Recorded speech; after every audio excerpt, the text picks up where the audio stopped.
My name's Monk Rowe for the Fillius Jazz Archive with Chez here in New Hartford High School Band Room. Thanks for driving all this way. Thank you.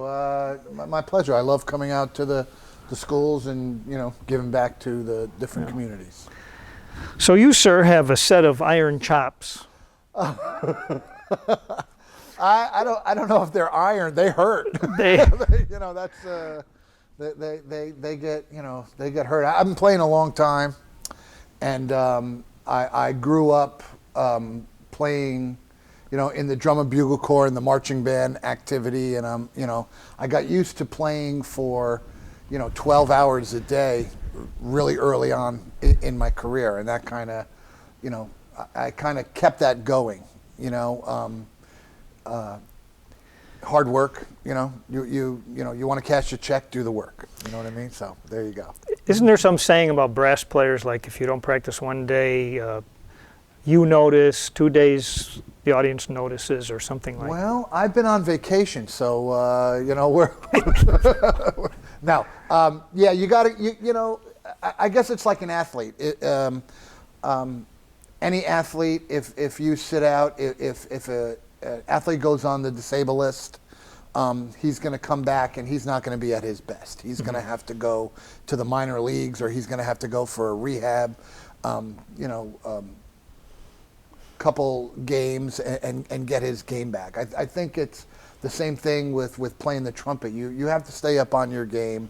You have to, it's a full-time job, Is it also part of physically keeping your, I'm thinking about your lung power, because I just watched about half an hour ago, I watched you playing America in this stadium. Oh, that was, they asked me to do that about 15 minutes before I did it, and I was like under the bleachers trying to figure out a good key.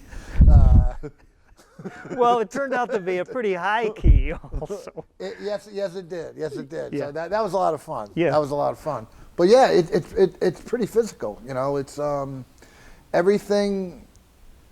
It's one of the reasons why I love playing the trumpet. It kind of goes through my whole body. I feel it. When I play, it goes through.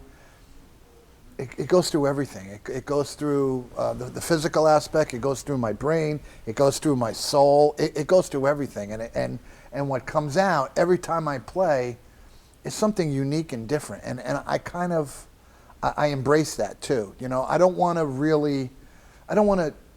How do I put this the right way? I don't want to duplicate anything that I've done before, because I've done that already.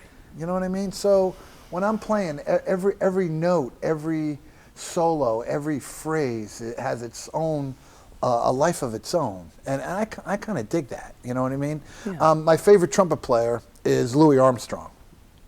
Not because a couple reasons. Louis Armstrong, there's never been another trumpet player to really duplicate that sound that he has. There's guys that sound like Maynard Ferguson. There's guys that sound like Doc Severinsen. There's guys that sound like Roy Hargrove. There's guys that sound like, Wynton Marsalis. But there's been nobody who's really duplicated that Louis Armstrong kind of vibe, probably because he created that whole sound of his. And he embraced the uniqueness. It was like he wasn't going to try to sound like this guy or this guy or this guy. He was going to try to sound like Louis Armstrong.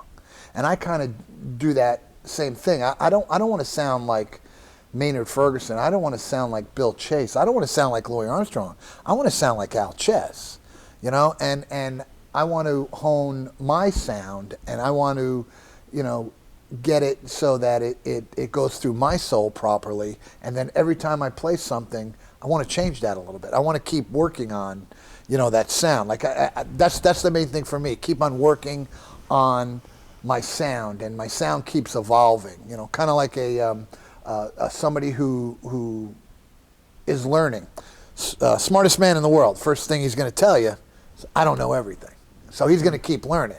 I'm going to keep evolving with my sound and have my sound keep on evolving. Now, whether that's song to song, whether that's phrase to phrase, whether that's solo to solo, or measure to measure, or note to note, it keeps evolving. And I kind of dig that.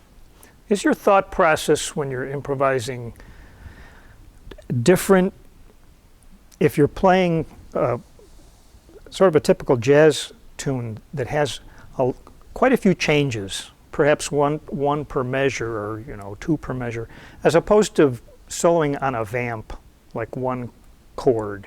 Yeah, so it's a different. You're telling a different story. You know what I mean? When you're vamping, it's kind of variations on the same story. When you're playing to different changes, you're changing the story. You're changing the nouns, so to say, of the story. And that's basically what soloing is. And that's what I do clinics for improv and in schools. I love doing them. I love giving back and working with students. And I kind of tell them you're telling a story is what you're doing. You're not just playing notes. You're not like, I was never a guy to like look at a piece of paper and it had different chord changes and tell the story based on what the paper said. I would rather make up my own story depending on how I'm feeling. And yeah, I got to follow the rules. The rules are the changes, but I still have to change and tell my own story. Does that make sense? It does, and it's a challenge because you're trying to tell your story, yet there's these chord symbols there saying, there's certain notes here that are going to sound good and certain ones that aren't. Well, they all sound good depending on how you play them. there are no wrong notes. Oh, you just took the question out of my mouth. There are no wrong well, notes. How come I can find them? Well, because it depends on how you're, depends on how you're telling that story. You have to, there's 8 million different kind of movies and books, and maybe they don't all hit you, and the stories maybe sometimes don't make sense. But there's a way to make all them stories make sense if you put it in, the right perspective. That's the way I look at it. I look at it as a musician being a storyteller. Every time I put that horn to my face, I'm telling a story, and I want to make sure that the story is the emotion that I want to portray at that time. So that's a big thing for me. Making sure the notes that they emote, that they have color, that they have feeling, that's more important to me than the note. And especially being a trumpet player, guys with playing the trumpets, default, go to the highest note. No, don't go to the highest note, go to the right note. Go to the note that makes the story interesting. So, is it safe to say that a person's personality affects the way they improvise? Without a doubt. Yeah, if I'm and your mood and your, it's kind of like just talking to somebody. You're depending on your mood and your psyche and how you're feeling. Your conversation might go one way and it might go another. Now we're talking about playing the trumpet. That's our story. That's our chord symbol. Okay, we're vamping on say A minor. Okay, A minor is talking about the trumpet. Now this story can go in many different ways, and it can go. You can have the same conversation and ask the same question to different jazz musicians, and that story might change. Now what you're giving them is the A minor. But the way what we're telling you are totally different things. I figure the same way with improving or playing an instrument. Yeah, you're giving me the A minor, but what you're getting back is totally different depending on the individual and how that individual feels at that time. And that was a good answer. That was darn good. That was a good one. We're going to put that part in bold in the transcript. There you go. That's good. Hey, boys. Can I assume that your parents gave you a blessing to your musical path? Yeah. My dad was a country and western guitar player. Instead of being Peter Chez, he was called Chet Peters because it sounded more country. He met my mom. My mom sang background in one of his bands at a bar in Jersey City, New Jersey. I started doing, like I said before, the drum and bugle corps activity. They started at the local church where I grew up. My dad snuck in. My dad lived in Jersey City, New Jersey. They had this big drum and bugle marching band show in Jersey City called the Dream Contest every year. When my dad was like 15, 16 years old, him and his buddies hopped the fence and snuck into the stadium, probably to cause trouble, okay, as 15, 16-year-old kids from Jersey City do. They were there for a while. My father, the other guys were like, okay, let's go do something else. My dad was like, I'm going to stay. And he stayed and he watched. And he liked it. He liked the whole marching band, and he liked the whole drum and bugle corps.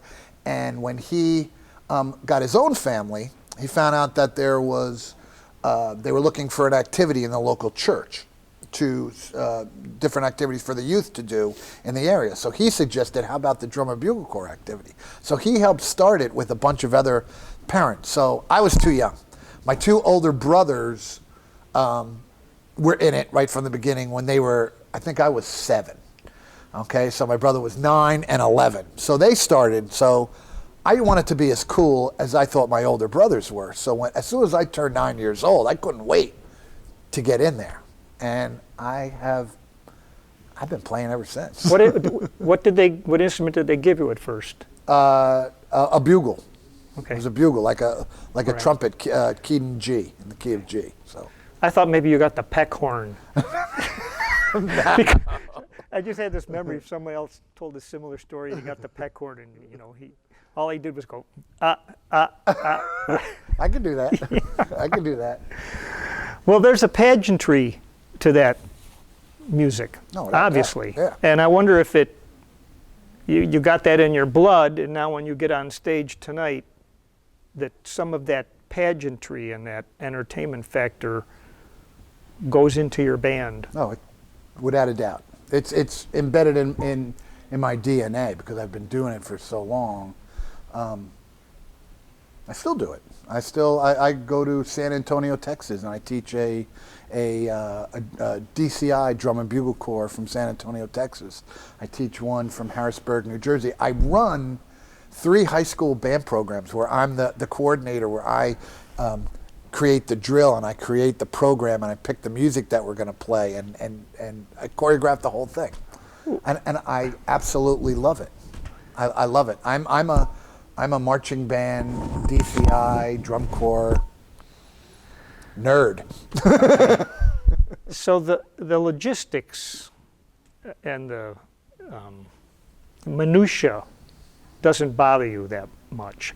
Here's why I say that, because I was thinking about you and your guys coming from different points, and the weather's bad today and the whole thing, and whether it's being the leader of a band can be nerve-wracking. No, I love it.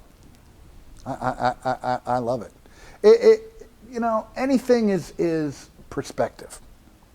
My perspective is that I'm fortunate enough to have some great guys that I call my friends, that I love, that come and play with me in all these different gigs.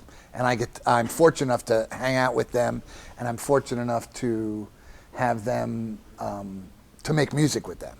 So I look at it as I'm blessed. So why would you be scared of that? Okay. That's a blessing. If I could do that, if I could do it every day, I would. So I never take it for granted when I am able to do it.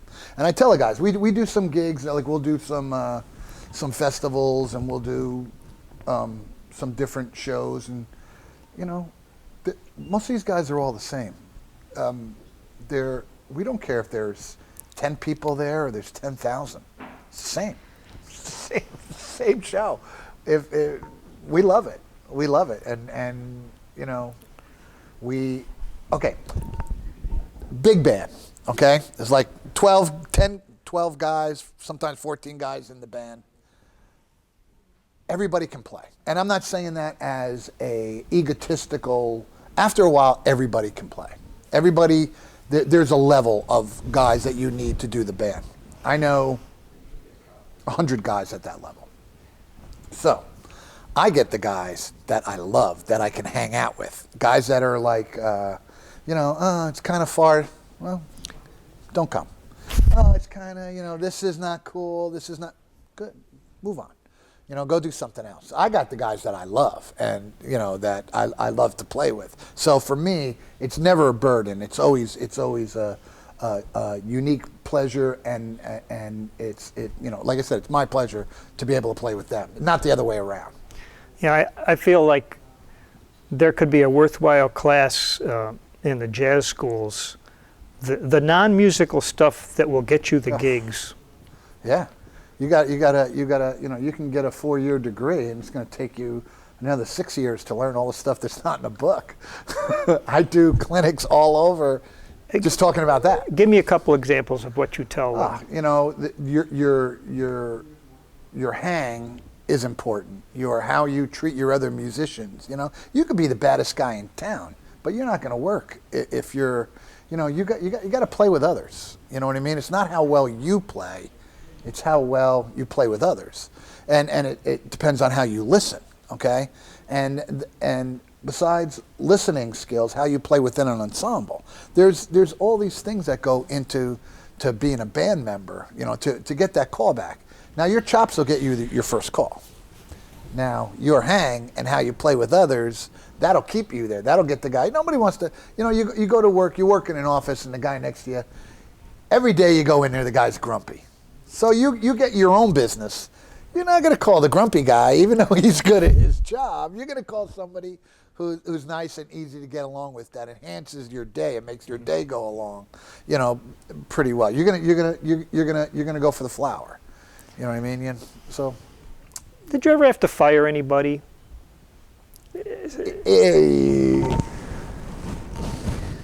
Or just explain why you didn't call them back? Yeah.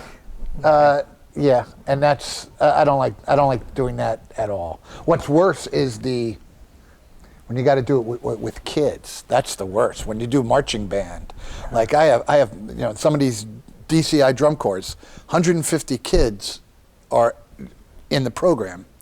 We get 1,000 that try out for it, and to tell a kid you can't do it, I hate it. I hate that one.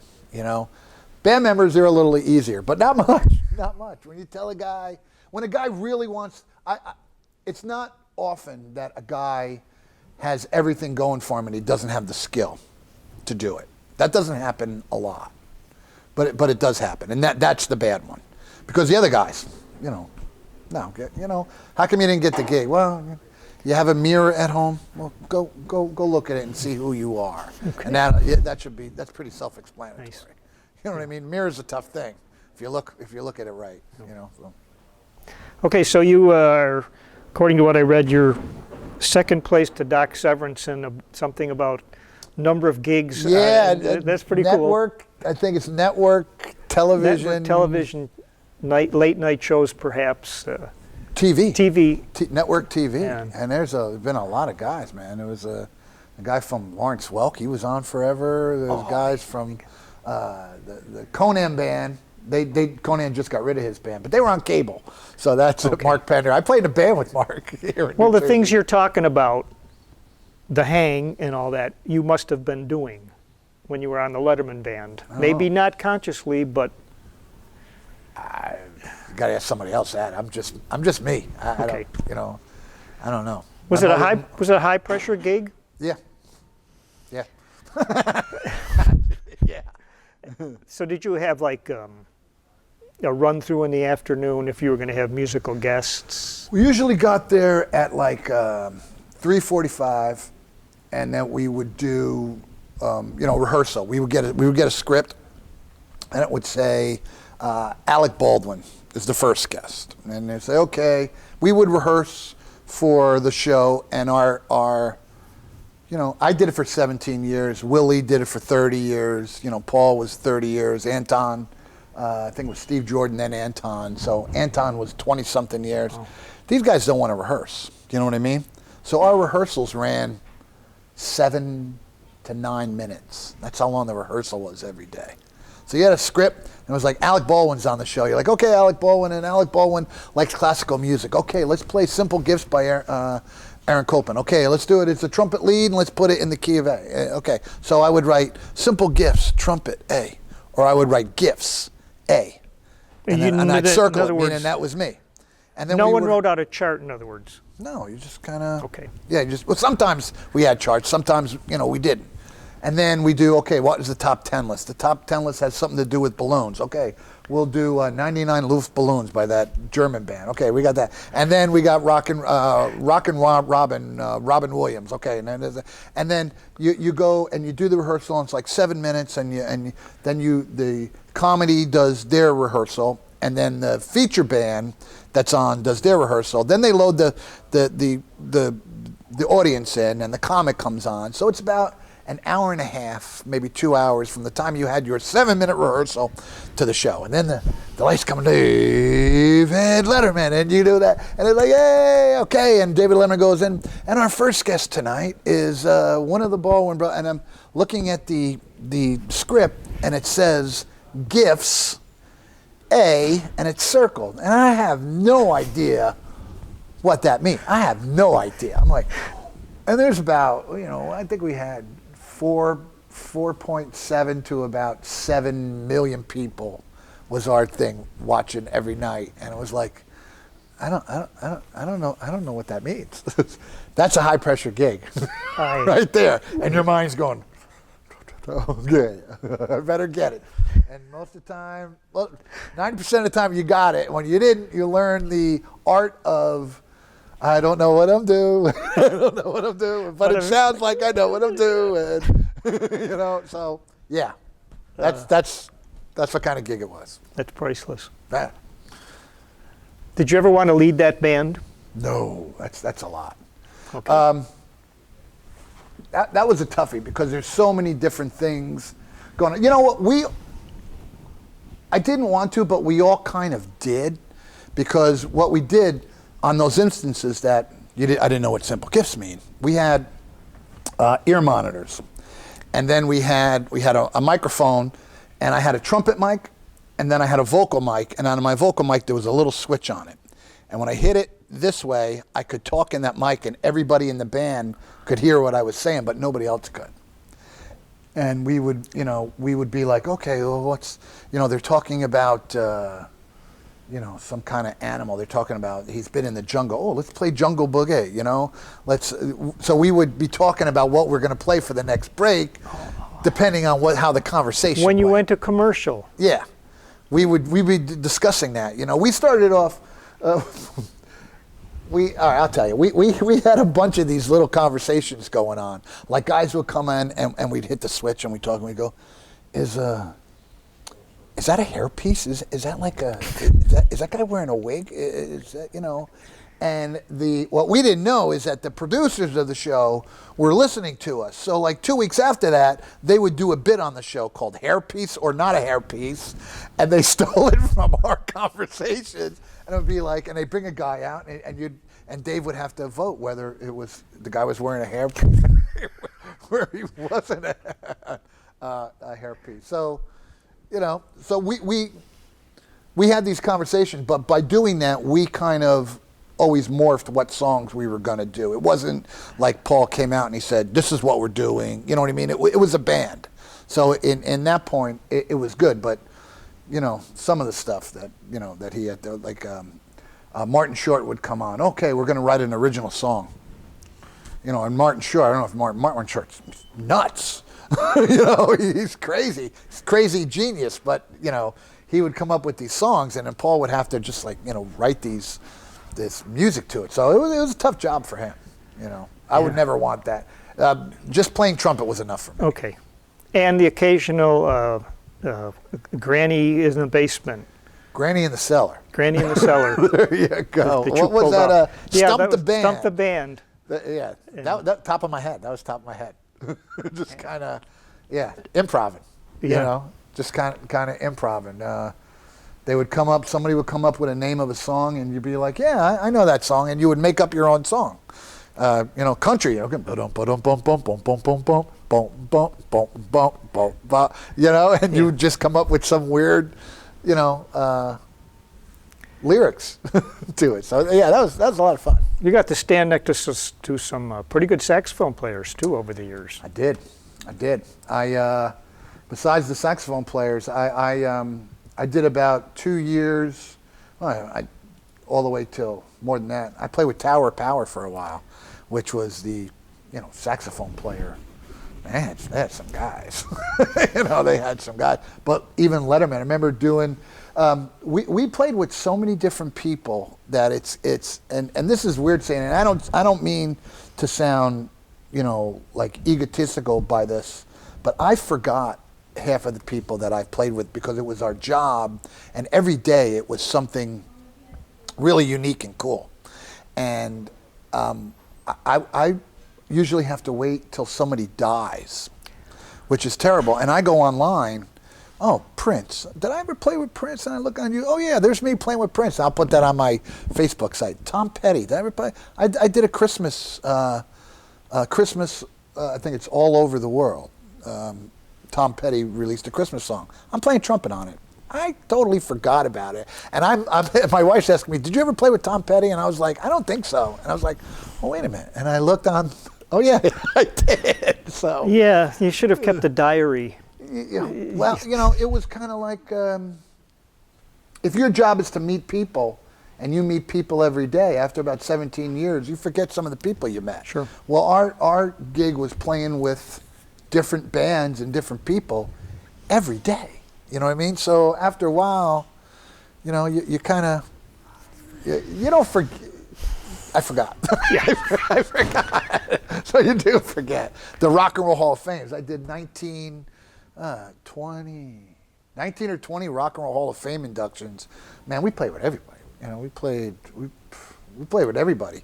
And the cool thing is they used to put, when people would buy magazines, they used to put a layout in the Rolling Stone magazine of who played in the Rock and Roll Hall of Fame. So I have a bunch of those. So I was like, oh, there I am playing with, Benny King and John Fogerty and Sting and, all these guys. Sting always used to try to steal my microphone. Because, I had a trumpet mic, and they would do this jam at the end. Oh. And all these guys would come over, and there wasn't enough microphones for the vocalists. So they'd be looking around, and they'd see that trumpet mic. And I'd be, oh, no, you didn't. Oh, no. Stay away. That's mine. So whenever they get close, I would just, pound a note and keep them away. So do your children think you have a cool job? Yeah. I don't know. That's you'd have to ask them. Okay. I've always done this, so I've always, it's kind of weird. That's a weird question for me because I'm only me, and I only see from the inside out. You know what I mean? I don't see me from the outside in, unless I look in that mirror that I was talking to you about, which is kind of perspective. That's what that's called. I only know. I've done this my whole life, so yeah. I don't know. I think it's pretty cool. Is it, if you never had a 9-to-5, maybe you can't answer this, but is it harder to have a family life, so to speak, being a musician as opposed to a banker? I don't know what a banker lives like. Yeah. I have no idea. Right. I had a bunch of jobs when I was in first couple of years in high school. I've been doing this a long time. So, when I was 15, I got a call to join I've been very fortunate. So I was 15, I got a call to join a band starting in Sayreville. And the rehearsal, I knew a guy from the Drum and Bugle Corps that went to Sayreville High School. And he says, this guy's starting a band, he's looking for a trumpet player. Here's the address. Go talk to this guy. Go over. The guy's last name was Bon Jovi. Okay, Bon Jovi. So, and it was John Bon Jovi was the lead singer of this band, Atlantic City Expressway, that we started. He started. We were founding members. We were 15, 16 years old did a battle of the bands and lost to a country band. And then we started playing down at the Stone Pony and like the Fast Lane in Asbury Park. We had just getting, some of the guys just got their license, and we would have to go. We played every Wednesday night down at the Fast Lane, which is around a corner from the Stone Pony in Asbury Park.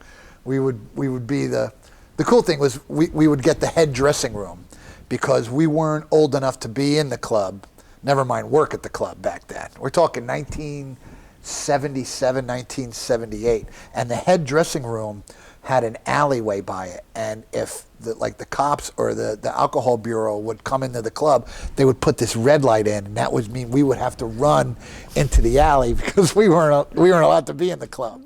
Okay, it's kind of a wild way to grow up, but we would have to go. We would play Wednesday night. We would do that, and then we would have to drive. I grew up in Edison, New Jersey, which is about an hour and a half from Asbury Park.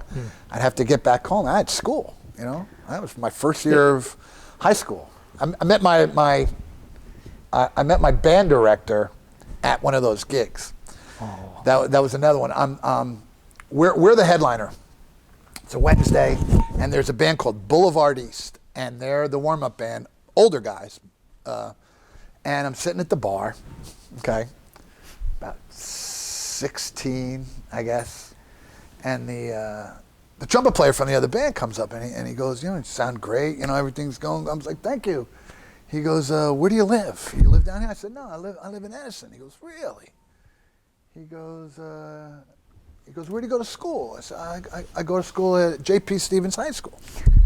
He's like, wow. I says, so what do you do? Is this your full-time job? Is this your first time? He goes, no, I'm a band director. I'm like, that's amazing. Where are you a band? He goes, I'm the band director at J.P. Stevens High School. And I was like, oh, I'm at the bar. This is a Coke I have. Yeah. So I met my band director. He was amazingly great. And if it wasn't for him, I don't know if I would have got through high school. Besides, I'm like a Hall of Fame member of my high school. I'm in the Hall of Honors and everything like that because of guys like him. He knew what I was doing. Make sure. So the next day, I hear, well, Alan Chez, please report to Mr. DiNicola's. I'm like, oh, I'm going to get in trouble. I was in there, I was drinking. He comes in and he says, Alan, he goes, he's got my transcript in front of him. He goes, did you make it to school on time today? I said, yes, I did. So you can look. He goes, what time did you get home? I said, I got home about 3:45. About 3:45 I got home last night. He goes, and you made it to school? I said, yes. He says, when do you have English? So I have English third period. He goes, you're only getting a C in English. You're going to have to pick that up. I said, yeah. So I got it. He goes, and gym and everything. He goes, well, there's a couch in my office. He goes, go take a nap and wake up for English. So he took care of me. So, but if I started doing bad in a class, oh my gosh, it was worse than my dad. Wow. So he was a good guy. Thank you, Mr. DiNicola. There you go. Wow. He's still the band director there. And I run one of the marching bands at the high school that I went to. One of the marching bands that I do it, and he's still the band director. He's getting into the Bandmasters Hall of Fame. He just got put in this year. Nice. Now, most high school students who are serious about music, they now go the Berkeley, Manhattan School, where they go that route. Did you not have to do that or choose not to? I kind of worked my way through it. I took classes at Rutgers University. I teach at the University of Virginia, which is a great school. But I chose to go to school on the road. I went to school gigging, doing different gigs and playing with different guys. And man, I'm always listening. There's guys that are teaching, and I'm in the corner listening to them, and I'm picking up what they're saying. There's guys that are practicing. Instead of like trumpet player wars, they call it. You're warming up, and there's a guy playing, and another guy. Oh yeah, well, what I'm talking about, right? Not me. I'm listening to what that guy's playing because I'm going to learn. Again, smartest man in the world doesn't know everything. So there's always room to learn. There's always room to pick up, and there's always room to, when you stop honing your craft, you're done. I ain't done. Okay. I'm glad you're not done. Back to Letterman and all this TV stuff you did. Is the business set up so that you get occasional residual in the mail? It was, but it's no more. Unfortunately, when David Letterman, Letterman was a unique animal that he was on NBC, and then Jay Leno got the Tonight Show, and Letterman got PO'd, and he went to CBS, and he started his own show. NBC wouldn't let him. Hi, Kitty. He wouldn't let him take any of the rights or do anything. NBC owned late night. So when he moved to CBS, David Letterman, did you ever see Worldwide Pants? Worldwide Pants was the corporation that Letterman owned. He owned the show instead of CBS owning it. When he retired, he pulled every rerun off the entire world. There's no reruns on any station. We used to be on airplane flights. We were on reruns. We were on this, which we got residuals for all that. But the day that he retired, he pulled everything off. So someday, hopefully, we could see those old shows, because some of those shows are great. That's just quality, great classic TV. And some of the musical performances were amazing. So hopefully someday they syndicate that, and then we go back to getting residuals again. You should all just gather at his house someday. David, we have an idea for you. Yeah, so he's out in Montana. That's where he is. Him and Tom Brokaw bought 2 farms in the middle of Montana back to back. So if you look at a map, I think the whole middle of the state of Montana is owned by Letterman Brokaw. Did he like the band like Johnny Carson seemed to like his band? He loved the band. Okay. Before he had all his heart problems, he would come and he would play the drums. We would do our rehearsal, then he would do the comedy rehearsal, then he would, it would be comedy rehearsal, then he would come over and he would play the drums every day. And then when Dave got finished playing the drums, then we had music rehearsal. So he loved it. He was always, he was always coming by and, hey, play this and play that. And can you sing this? You know what I mean? So I remember, I think my last Letterman show, I think he made me sing Freebird. So that was the last song that I played. I sang it on Letterman, so that was pretty good. That's a pretty special song for me. That's the first thing that should come back on the air. You go. They could run them backwards. There you go. Yeah. There you go. I had a blast doing it, so I got, Yeah. And you've been in the Musicians Union for a long time. Yeah. To do that show, you probably had to be in the Musicians Union. Yep. Yeah. When the Musicians Union has been great. AFM has been phenomenal. When I was out with Tower of Power. I did shows on like NBC when it was late night, when it was at Rockefeller Center before he moved to CBS. And me and Bruce Kapler, the saxophone player who was like a 20-year member of the CBS orchestra, me and him would be the horn players on late night whenever they needed horn players. We would bring in Ronnie Cuber, great baritone player, David Sanborn, play alto, They couldn't find anybody else. Good. Yeah, there you go. So, then when they moved to CBS, I was out on the West Coast playing with Tower Power and the Robert Cray Band.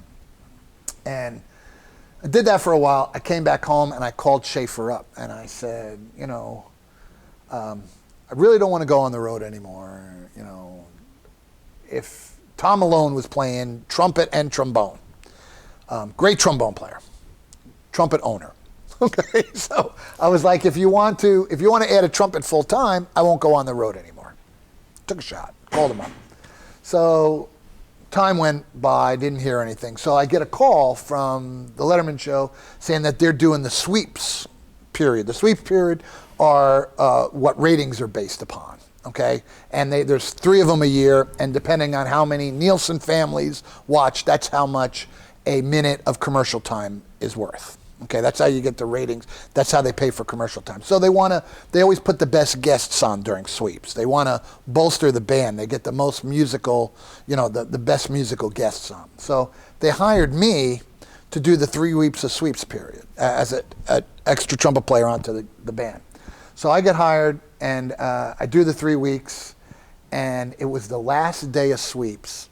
And on the air, David Letterman looks over and he goes, Paul, the new trumpet player, sounds great. And then he looks at me, and Paul Shaver goes, well, that's Al Chez, blah, blah, blah, blah. And Letterman looks at me, he goes, well, did you get the gig or what, kid? And I'm like, I don't know, and Paul goes, well, we're waiting to hear from you, Dave. And on the air, Letterman goes, well, as far as I'm concerned, the kid stays. So the next day, the CBS attorney is calling my house, and he wants to negotiate a 3-year contract on CBS to be the trumpet player on the shows, and he wants the number of my lawyer. So I'm like, yeah, okay. So I'm like, let me just call you back. And I'm looking in the phone book because I'm like this Jersey rat who's been on the road. I don't have a lawyer. I'm like, I'm calling, hey, who's your lawyer? I didn't have a lawyer. You know what I mean? But I had to, join the union. Going back to your thing to be on the show, and the union's been great. 17 years on network television. You get a pension now, which is a beautiful thing. A musician with a pension. There is such a thing. Go figure. There is such a thing, right here. I haven't collected it yet, but it's there. Did you have to speak first as far as how much you wanted for the Letterman Show? Okay. It was horrible, and this is a great thing with the union. When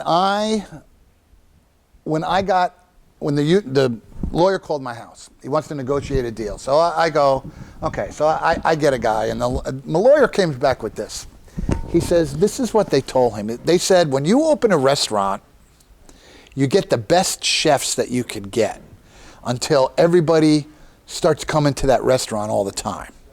Then when the restaurant gets a good following, those good chefs move on to another restaurant, and you hire other chefs to make the same food.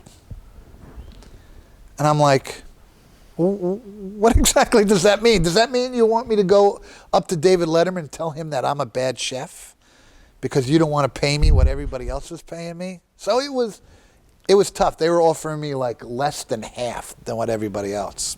So I stood to my guns. I fired my lawyer, and I went in there. And at the end of the day, I kept on working and I kept on negotiating. So I did the first 8 months on Letterman without getting paid, without a contract. And without a contract, you don't get paid. So I got everything, put back after I got my deal. But for 8 months, I had to drive 56 miles into the city, park my car, which parking your car in New York City, it's over $400 a month just to park your car. God. Had to do all that 8 months. And I didn't get one check. And the union took care of me until I got that check. So the AFM, they were excellent. That's a great story. Yeah, they took care of me. And then when I signed the deal, and I did it myself. I just said, at the end of the day, it came down to this. It came down to, you cannot come in, and then when David Letterman asks, where's the trumpet player that he hired, you tell him that you're not here because they wouldn't give you fair wages as everybody else. It never came to that, but it came really, really close. Wow. And that is the music business. That's another thing you're not going to learn in a book. You got to stand up for yourself. You know what I mean? Because that's what they do for a living. That's what they're paid to do. They're paid to save dimes and quarters. You know what I mean? And you just got to get what's fair. You got to stand up for yourself. That's a great story. I know we have a sound check coming up, so I'll wrap this up, but I was watching you play with a video of Tower of Power, and you were playing What Is Hip, and tricky parts. I wondered if your experience with drum corps made it easier for you to memorize music. Without a doubt. Much. I could read something twice and I got it. It's in my head, and I use I use a chart on this gig, but I use a chart for the map to find out. I get tired of playing I call it a paperhead. Okay, I call it a paperhead's a guy that has a chart and he reads every note and he reads everything and he plays it exactly the same every time. Great, which is great, and we need those guys. I'm not that guy. I'm going to go and I'm going to take even my charts. Every time I play it, remember I told you I change the story? So every time, it drives my guys in the band nuts. I change every song every night. So I have a chart, but I have a chart for the map, so I can say, we're going back to 105. No, pull this out. No, I don't solo. No, you solo in this tune today. Yes, you do. Yeah. So today we're going to say this. This is the story that we're going to tell today. So every gig that we do is completely different. Every song is different. You know, no boredom then. I mean, there's you couldn't possibly zone out. How would you like to tell the same story ever? You know what I mean? Mm-hmm. Even if you tell the same, it's the telephone game. You tell a story, and then you tell another guy the story, and after a while that story's changed. Well, I'm just changing it right from the beginning. Right from the beginning. And it makes it interesting. It keeps everybody on their toes, and it makes it fun for us. And you know, and sometimes we got to figure out on the fly in front of all these people how we're going to get out. You know what I mean? Because we've changed the story to be somewhere completely different. Now, I love that. And that's that problem, musician problem solving skill. You know, how do we get out of here? How do we get back to 102? You know what I mean? But you're right. But by my parts, I kind of have memorized. Yeah. And I got that through the drum corps, without a doubt.